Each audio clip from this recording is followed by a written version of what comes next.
Past perfect tense. इनकी helping verb होती है हैड।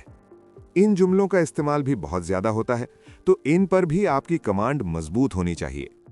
ऐसे जुमले जिनमें काम जो है वो पास्ट में हुआ था और वो पूरा हो चुका था, तो हम इस तरह की बातें भी बहुत सारी करते हैं। मिसाल के तौर पर, मैं तुमसे मिल चुका था, हम इंग्लिश सीख चुके थे। पास्ट परफेक्ट में और प्रेजेंट परफेक्ट के स्ट्रक्चर में भी सिर्फ जमाने का चेंज है। पास्ट परफेक्ट के पॉजिटिव का structure subject plus had plus verb की थर्ड फॉर्म प्लस ऑब्जेक्ट। काम परफेक्ट है यानी पूरा हो चुका था, तो आपको पता ही है वर्ब की थर्ड फॉर्म लगेगी। इसकी हेल्पिंग वर्ब सिर्फ हैड ही है, तो सबके साथ हैड ही लगेगा।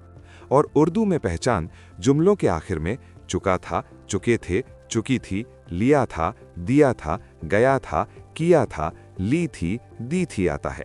जुमले बनाते हैं। वो खाना खा चुका था, ही हैड ईटन फूड। वो जा चुके थे, दे हैड गॉन।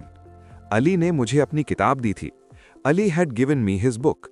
हमने मैच जीत लिया था, we had won the match.